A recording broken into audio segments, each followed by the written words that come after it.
इस फीलिंग को एक्सप्रेस करना थोड़ा तो मुश्किल हो ही जाता है। जहां आरसीबी केकेआर से अपने पिछले 6 में से 5 मैचेस हारी हुई थी, तो अब एक नए सीजन की शुरुआत डिफेंडिंग चैंपियंस कोलकाता को कोलकाता में हरा कर करी है। 2024 के आईपीएल में आरसीबी अपने पहले चारों अवे गेम्स हार गई थी और अब इस आईपीएल सीजन का पहला गेम, वो भी एक अवे गेम, एक जीत के साथ स्टार्ट किया है। सबको इसी बात पर डाउट था ना कि क्या टीम बनाई है आरसीबी ने। ऑन पेपर तो बिल्कुल भी स्ट्रांग नहीं है, पर मैंने आपको यही बात कही थी कि टीम ऑन पेपर से नहीं मगर ऑन फील्ड कोऑर्डिनेशन से जीती जाती है। और आरसीबी के हर एक प्लेयर ने ये पहले ही गेम में प्रूव किया कि क्यों वो इस स्क्वाड का पार्ट है, क्यों वो इस प्लेइंग 11 का पार्ट थे, क्योंकि सबने अपना रोल बिल्कुल परफेक्टली निभाया। इस टीम में वो बैलेंस दिखाई दिया जो कोलकाता में पहले गेम में नहीं दिखाई दिया। इस मैच की बात अगर बिल्कुल शुरुआत से भी करें तो पहले ही ओवर में जॉश हेजलवुड ने ये बात पकड़ ली थी कि इस पिच पर शॉट ऑफ लेंथ और बाउंस काम आने वाला है। और भले ही वो सुनील नारायण को बीट किए जा रहे थे, आउट नहीं कर पा रहे थे, पर इम्पेशेंट होकर अपनी लेंथ चेंज नहीं करी, क्योंकि उन्होंने ये बात समझ ली थी कि मैं विकेट नहीं ले रहा, कोई बात नहीं, पर मैं रन भी नहीं बनने दूंगा। और पहले ही ओवर में क्विंटन डिकॉक को आउट करके केकेआर को अंडर प्रेशर जरूर डाल दिया था, जो अगले 2 ओवर तक केकेआर के बैटर्स में एविडेंट भी बहुत था। पर वहां चूक रजत पाटीदार से हुई, जो यश दयाल से 1 ओवर डलवा के उनको रोक दिया। चौथा ओवर रासिक दार सलाम को दिया और सारा प्रेशर केकेआर ने वहीं पर डिसॉल्व कर दिया।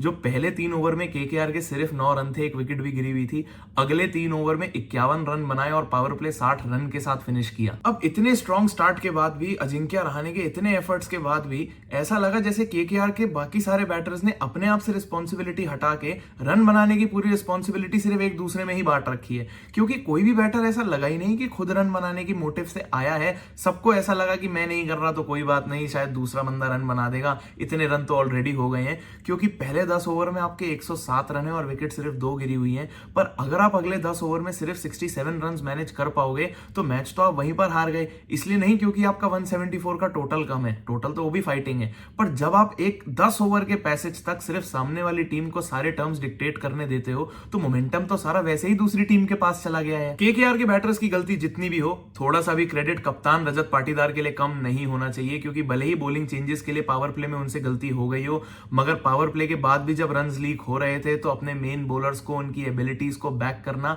उनको सही टाइम पे यूज करना आसान नहीं होता। सूयश शर्मा, उनके मेन स्पिनर, अपने पहले ही 3 ओवर में 10-11 रन पर ओवर के एवरेज से रन्स को बहा रहे थे। उनके हाथ से भी बॉल ठीक से नहीं निकल रहा था। फास्ट बॉलर्स के ओवर बचे हुए थे, पर फिर भी सूयश शर्मा से उनका 4 ओवर का कोटा पूरा कराया, क्योंकि तब तक आंड्रे रसल बैटिंग करने आ गए थे। और ये तो आरसीबी और रजत पाटीदार का शॉर्ट प्लान था कि आंड्रे रसल के आगे सूयश शर्मा से 1 ओवर तो फिकवाना ही है। और पता है मजे की बात क्या है, जब आंड्रे रसल बैटिंग करने आए थे तब कमेंट्री में भी यही बात हो रही थी कि सूयश शर्मा इतने यंग बॉलर हैं, सामने आपके आंड्रे रसल के कैलिबर के बैटर अगर खेल रहे हैं तो कोई भी बॉलर सहम जाएगा, डर जाएगा। और सूयश शर्मा ने ना एक छोटी बॉली डाली और आंड्रे रसल ने कट किया और उस पर चौका आया। तो कमेंटेटर बोलते हैं कि अच्छी बात है, अब बॉलर यही सोच रहा होगा कि चलो मैंने कम से कम छक्का तो नहीं खाया, सिर्फ चौका ही दिया। और अब सूयश शर्मा आंड्रे रसल के आगे बॉल को लटका भी नहीं सकते, उनके बैट के नीचे भी बॉलिंग नहीं कर सकते, क्योंकि आप जानते हैं आंड्रे रसल तो उस पर 6 ही मारेंगे। और उसके अगली ही बॉल पे सूयश शर्मा ने बॉल को पूरी एयर दी, एयर में ही आंड्रे रसल को डिसीव किया, गुगली थी वो, उनको बोल्ड मारा और चलता किया। यही कृणाल पांड्या ने अपना दिमाग लगाया, वेंकटेश अय्यर को बाउंसर मार दी, उनको हेलमेट मंगाना पड़ गया, उन्होंने हेलमेट मंगाया तो उनका बैटिंग का फ्लो टूटा, अगली बॉल पे ही आउट हो गए। अजिंक्य रहाणे को तब आउट किया जब वो पता नहीं कहां ही केकेआर को किस टोटल तक लेके जा रहे थे। रिंकू सिंह को भी आउट किया। और यहां मजे की बात पता है क्या है, सबको इस बात का डाउट था कि यार आरसीबी के पास एक लेफ्ट आर्म स्पिनर है, एक राइट आर्म लेग स्पिनर है, और केकेआर की बैटिंग में तो पहले 6-8 लोगों में ही 4 लेफ्ट हैंडर्स हैं, ये कैसे मैनेज करेंगे, ये तो खूब रन बना देंगे। और जब एक left arm spinner 2 left handers को आउट करता है और दोनों को बोल्ड मारता है, तो सिर्फ उनको ही नहीं पूरी टीम में ही अलग लेवल का कॉन्फिडेंस जनरेट होता है। जो एनर्जी उस टाइम फील्ड पे होती है वही उस इनिंग में और अगली इनिंग में सभी प्लेयर्स को हेल्प करती है। केकेआर की पार्टी तो आरसीबी ने वैसे पहली इनिंग के 10 ओवर के बाद ही खराब करनी चालू कर दी थी। कहां केकेआर सोच के बैठी होगी कि 200-220 रन का टारगेट तो आराम से कहीं भी नहीं गया। पहले उनको सिर्फ 170 रन पे रोक दिया, उसके बाद अगली इनिंग में विराट कोहली, फिलिप सॉल्ट ने आके उनके लिए कोई चांस भी नहीं छोड़ा।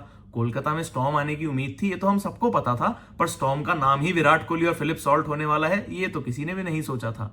ये वैभव अरोड़ा और स्पेंसर जॉनसन ने भी वैसे उनके लिए कोई खास काम नहीं किया। इनमें से किसी को ये बात समझ नहीं आई कि पहली इनिंग में जॉश हेजलवुड के लिए वो extra bounce, shot of length काम किया, जिस वजह से वो इतने इकोनॉमिकल थे।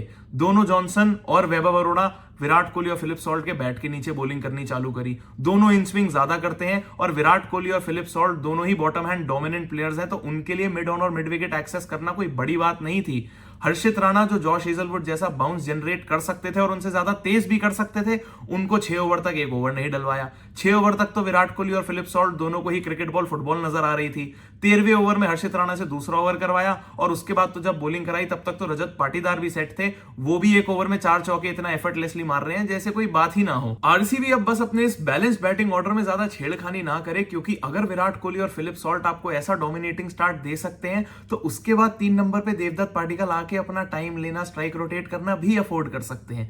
बस ये रजत पाटीदार नंबर 4 पे 8 से 15 ओवर के फेज में जरूर बैटिंग करें, स्पिनर्स को डोमिनेट करें, क्योंकि टीमें फंसना इसी पैसेज में शुरू करती हैं और रजत पाटीदार अगर वहां प्रेजेंट होंगे तो आरसीबी उसका पूरा फायदा उठा सकती है। बस लियम लिविंगस्टन और टिम डेविड को कम से कम बॉलें खिलाएं ताकि वो डबल माइंड होकर ये ना सोचे कि हमें भी इनिंग्स बिल्ड करनी पड़ेगी। बस कम बॉलों में इंपैक्ट मैक्सिमम छोड़ के जाएं।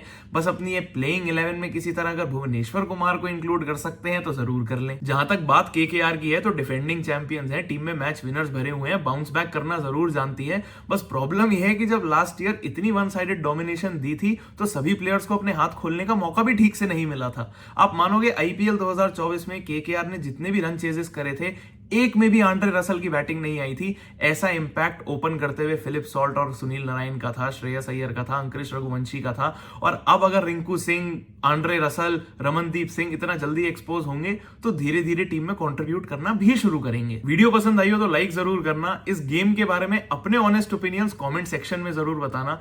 चैनल अगर अब तक सब्सक्राइब नहीं किया है तो प्लीज सब्सक्राइब कर दो, क्योंकि अब हर मैच की वीडियो आएगी। अभी तो बहुत क्रिकेट और बहुत बातें बाकी है।